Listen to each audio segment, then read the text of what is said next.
Yep, so the well's over by the house. So I think they pump it from the house. And the pipe, it looks like it's crushed. Maybe not. But here they got water. Or as we call it, a swimming pool. Needs a little chlorine and you could be swimming in that. Copper sulfate to take the green out of it. Yeah.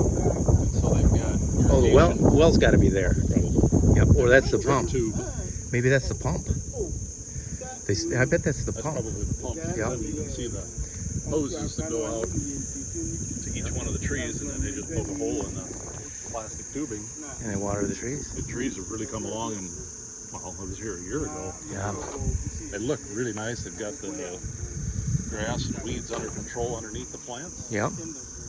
This was cropped when we first came here, working on our farm. They pulled some of the trees out, left some of the trees. But it's gonna be a mango plantation. Cool. Yeah. Little mangoes starting.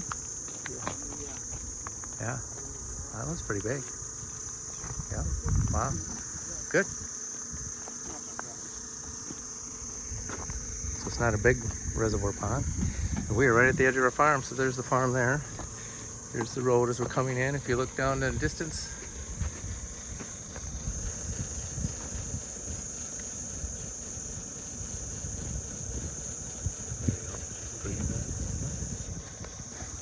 Richard in the pickup, so it's good. So we are at the farm, just checking out containers, getting things lined up, put some fuel in the red case tractor. We're gonna start that in a minute. Hook onto the disc here. I'm gonna try it, see if we can get some groundwork today. Just checking out containers. Van has a part for a weather station, so we get that fixed. Decent fuel tank and such. Products in here. So here's the grain setup. Everything's kind of here waiting for grain. Someday we'll get the grain going again. Containers, it's the two planters. Kind of set up here just kind of out of the way.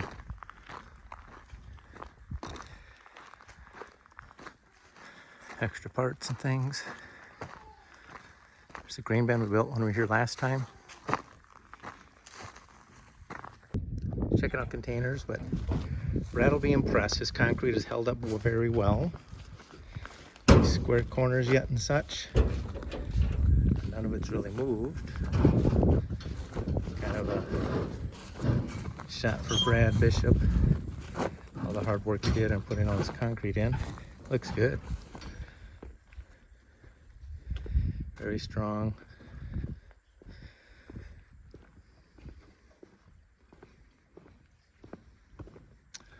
Holding up well for the grain setup.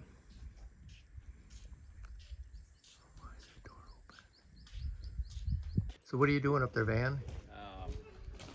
Yeah, that one. Here, just throw it up. You'll see if I can catch this. Yeah. Hey, look at that. There you go. Got it on video even.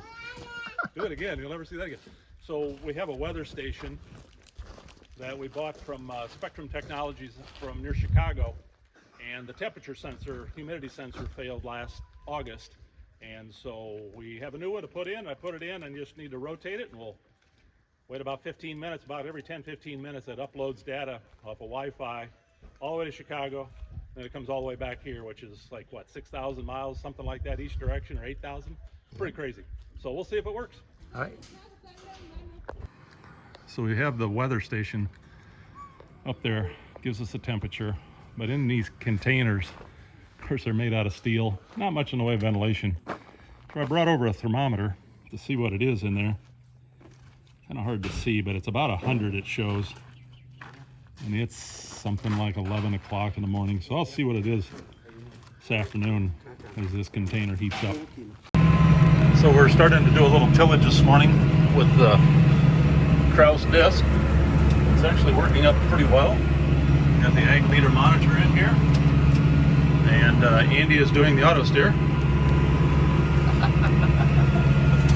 And so we're rolling along, getting some ground worked up. And we'll run the digger across it, field cultivator for those south of I-80.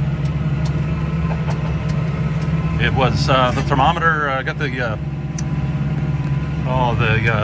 thermometer or temperature sensor and humidity sensor hooked up on the weather station. About a half hour ago, it was 90 degrees temperature and heat index of 96. So I don't think there's any frost forecast. All right, so we're still working this small field. Started at the road over there. Let's go this way by the container. Just kind of working. We might work 10 acres here. Plant beans and corn. We'll get some couple, 3 varieties of corn.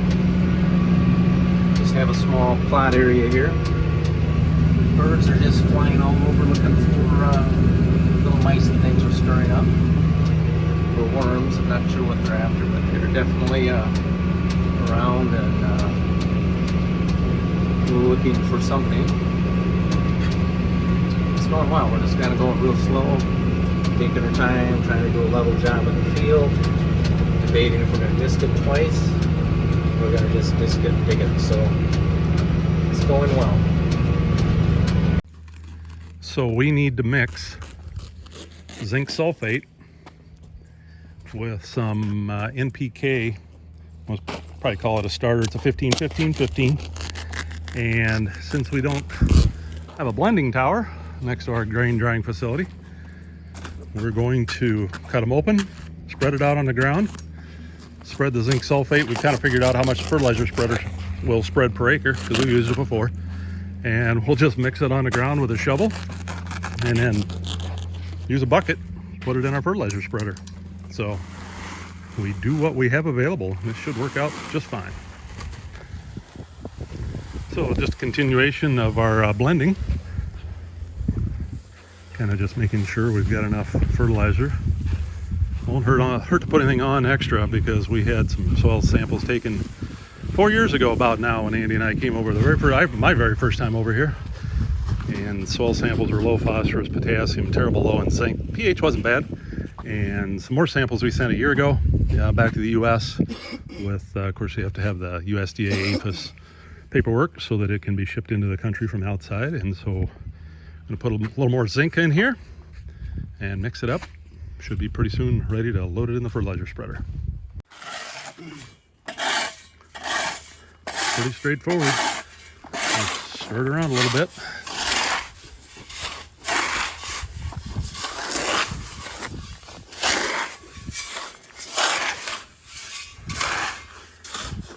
This is awesome. This is Tetchy, who works for us on a real regular basis, and this is Ema, who lives in the house that they repainted. It was kind of a tan color, painted it blue. Really pretty. Really nice, actually, with the red roof with a solar panel. More. So we had the PTO shaft for the fertilizer spreader. Didn't get lubricated quite enough. And of course, you know what fertilizer and metal does together. So a little leverage with the come along. Good. A little WD-40, which a lot of people don't know that WD-40 was actually developed to protect ICBMs during the Cold War. This isn't WD-40, but it's probably just as good. Oh, JL. Look at that, JL90. So, good. All right. 1 done. 2 more to go. Number 2. All right, ready, Ema? Pull. Oh, look at that. Oh, look at that. No problem. Ema's strong. Ema's strong. Good. It's like, well, we're all set up. We got the cables where we want. We'll just do this end. We got 1 more to go. So now we got 2 out of the 3. That one wasn't quite as bad. No, we'll grab I think that was maybe not ever on the fertilizer spreader, so it didn't have quite as much rust in it from the... Right, it doesn't seem to have as much. Yeah. So, grease again, Ema? Grease. Spread the fertilizer. Fans work in the field, work the fertilizer in.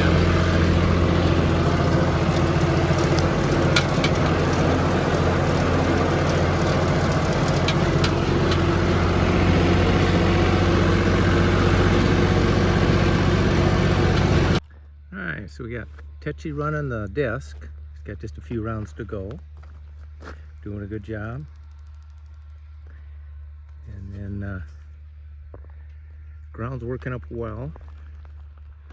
I'm not sure if we're going to run the disc again, like I said earlier, or the digger. kind of see, and Richard's over there watching stuff, and we're gonna get the fertilizer lined up now.